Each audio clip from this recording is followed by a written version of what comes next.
première sortie d'Info Pacifique pour la semaine. Voici les points forts de la journée. Le nombre de cas de COVID-19 en Haïti continue d'augmenter. Avant la fin de cette journée, un bilan faisait état de 6 décès, 7 récupérations et 61 cas actifs. Dans l'ouest, Delma et Pétionville sont les plus affectés. 75,5 millions de dollars américains, c'est le montant qui est mis à la disposition du gouvernement pour appuyer le développement économique et la stabilité du pays. Cette assistance financière va passer par le canal de l'USAID. Des policiers membres de la structure dénommée Fantôme 509 ont gagné les rues pour exiger de la Direction générale de la police la satisfaction de leurs revendications. Sur leur parcours, ils ont créé des scènes de panique et investi les locaux de l'ONA à Delma. Rationnement drastique du courant électrique dans la région métropolitaine de Port-au-Prince. Aucune explication n'est encore fournie par l'EDH. Dans l'international, le COVID-19 gagne du terrain en République dominicaine. En moins de 24 heures, 158 nouveaux cas ont été enregistrés, ce qui porte à 6 300 le nombre total d'infections au 27 avril 2020. Restez des notes pour le développement de ce titre.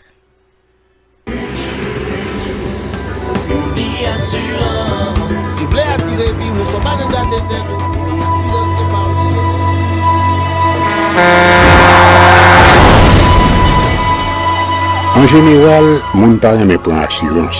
Yo considéré que son l'argent rejeté. Et pourtant, l'argent assurance te doué dans budget ou à côté l'argent kaya ak l'argent mangé. Li là pour les deux ou traverser un mauvais pas. Gardez tout à côté ou. Ouais comment gros problème qu'on entre sur moun sans attendre. Mandez Dieu pardon, ça qu'arrive au tout. Une assurance dit ou précaution pas capon. Les mal arrivés, les faux amis flair saison a fait comme si on pas de jambe connaît ou. Une assurance après rita vers ou pour le jour, continuer vivre la vie ou quitter ce course là nan men nous. Uni Assurance. Vivez en toute assurance. Vous suivez Info Pacifique, le développement. À ce jour, 74 cas d'infection au COVID-19 ont été enregistrés en Haïti. Ce qu'il faut savoir, c'est que 66,2% des contaminations sont déclarées dans le département de l'Ouest selon les précisions des autorités sanitaires. Au 27 avril, à la mi-journée, on comptait 2 nouveaux cas, 6 décès, 7 récupérations et 61 cas actifs. Pour l'heure, 410 personnes sont en quarantaine et 14 autres sont en isolement. Dans le tableau des cas confinés, Delma et Pétionville sont les communes les plus affectées avec respectivement 20 cas et 13 cas. Le gouvernement américain, à travers le canal de l'USAID, a mis à la disposition d'Haïti 75,5 millions de dollars en appui au développement économique et à la stabilité du pays.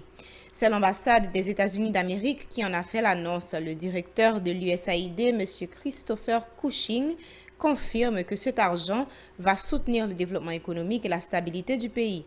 Selon le responsable de l'USAID, avec cet accord de subvention de 75,5 millions de dollars, la contribution des États-Unis à Haïti totalise 1,8 milliard de dollars.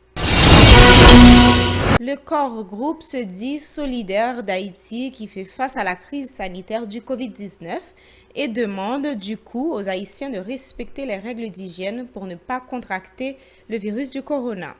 Le corps groupe qui regroupe le représentant spécial du secrétaire général des Nations Unies, les ambassadeurs d'Allemagne, du Canada, du Brésil, de l'Espagne, de la France, des États-Unis, de l'Union européenne et de l'Organisation des États américains OEA, appelle les Haïtiens à faire preuve de compassion vis-à-vis des personnes infectées et affectées par le COVID-19. Le corps groupe en profite pour demander aux autorités haïtiennes de prendre des mesures pour diminuer la population carcérale dans le but d'éviter une propagation du coronavirus dans les prisons du pays.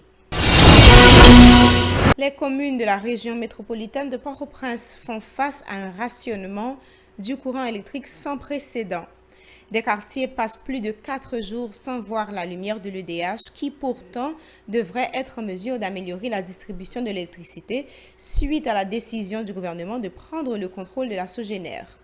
Or, bien avant cette mesure, l'EDH était capable d'alimenter les foyers pendant plus de 6 heures. Cette crise intervient à un moment où le ministère de l'Éducation nationale a lancé sa plateforme numérique pour permettre aux élèves de suivre à distance leur programme en utilisant soit la télé, soit leur ordinateur.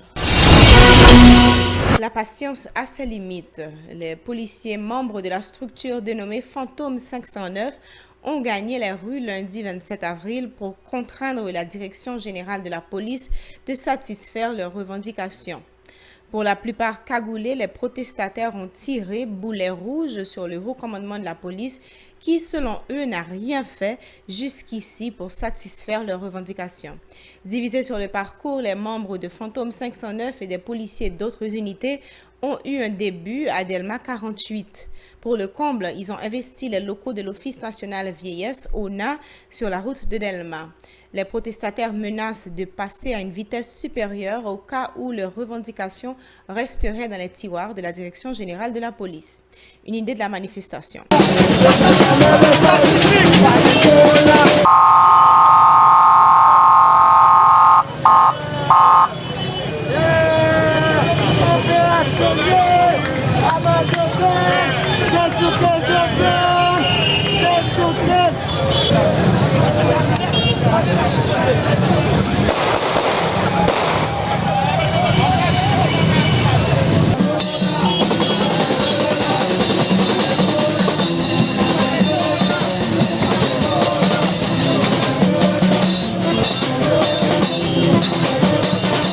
Les citoyens de la capitale se prononcent contre l'ultimatum du ministre de la Justice lancé aux habitants du village de Dieu pour qu'ils quittent dans les 72 heures la zone.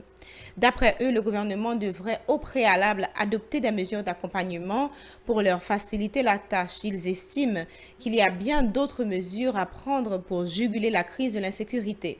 Ils sont au micro de Moïse Saint-Éloi et de David Mercier.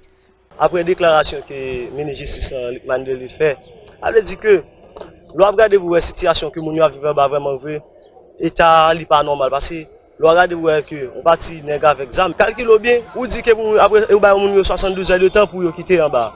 Mais en gros, qui conditions même l'état réuni pour nous dit qui citoyens paisibles qui sont mis en place pour parce que faut qu'on a fait un habit provisoire pour nous elle dit chaque monde qui soit en dedans ou bon côté météo à nous tape sous compte et l'état mais l'autre prend ou dit nous 72 heures de temps pour quitter espace là juste moi tout son nouvelle tout vous et tout nèg qui gazam nan mais ou dit retirer quoi tout parce que c'est pour travail va faire parce que problème non et pas seulement faire moun quitter village là qui va solution qui va dire bagay l'on regarde tout on parti policier que l'état pas même payer eux même et nèg yo gen madame yo gen petite que les nèg pral nos mission que l'esprit pas rappel pas à l'aise bon ouais tout défi qui arrive alors comme ça ti nèg yo pas de capacité parce que décision prend li pas non seulement pas bon pour ça le faire dans troisième et pas bon pour payer tout je dis à l'aine ouais moucher l'état et comme ça réagit nous pas critiquer l'état je dis comment on comprend nos policiers à rentrer dans deuxième avenue là tuer monde comment on comprend un policier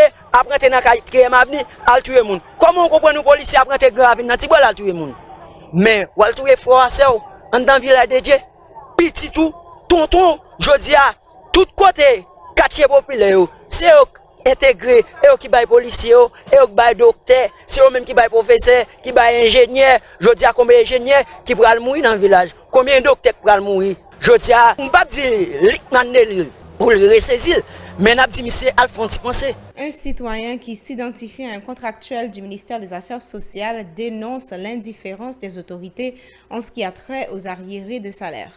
Ils demandent aux responsables de se pencher sur leur cas au plus vite. Ils sont au micro de Moïse Saint-Éloi et de David Mercier. Le problème n'a confronté, c'est parce que ils méprisé employés contractuels. Ils n'ont pas payé nous à l'heure. Exactement là, nous gagnons 18 mois arriéré de salaire. Ils n'ont pas jamais payé nous, ils n'ont pas jamais banni en gourde. Et il y a des gens qui ont 15 ans, il y a qui ont 20 ans. Dans le centre d'accueil de Carrefour, ils n'ont pas jamais banni lettre nomination. Pendant qu'on pas nous lettre nomination, cependant, chaque équipe ministre qui vient dans le ministère, ils viennent avec nous, ils tout nommé. Et nous-mêmes qui avons travaillé depuis 10 ans, ils n'ont pas jamais payé nous, ils n'ont pas jamais banni lettre nomination. C'est ça que fait. Nous décrétons un gros mouvement dans le ministère des Affaires sociales pour payer nous 18 mois arriérés de salaire nous et nous lettre nomination nous parce que ça pas arrêter comme ça. Ça veut dire dans la semaine qui va le passer là, nous passons l'autre phase si on pas payer nous. Restez branchés pour l'actualité internationale. Chipoule! Allô ma fille, comment vous êtes? Allô papa, n'a pas bien. Papa, semble nous pas venir passer Noël avant nous ça. Mais pas inquiéto, va passer le pourquoi? N'a vu un petit abonnement Canal Plus pour, entendez? Oh, merci d'avance. Viens Bratio, reste en plus. Viens Bratio. Viens Bratio.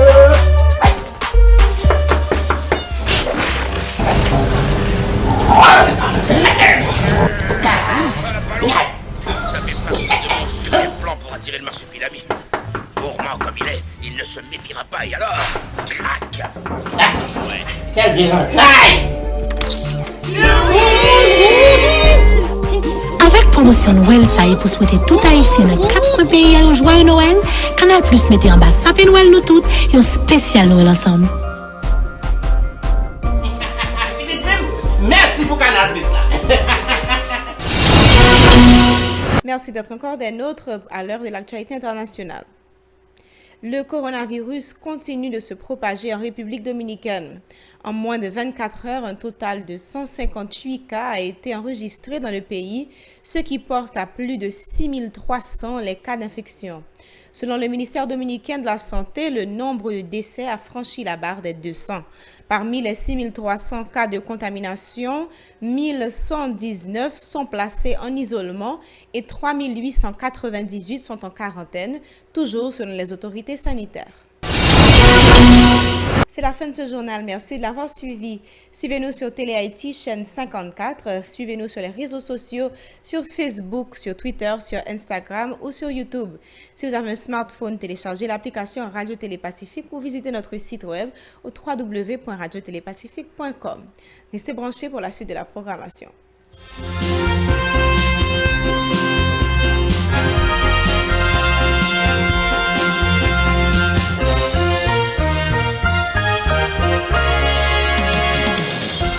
Si vous jugez que cette vidéo est intéressante, n'hésitez pas à liker et partager la vidéo. Et surtout, n'oubliez pas de vous abonner à cette chaîne et activer la cloche de notification pour ne pas louper aucune de nos vidéos.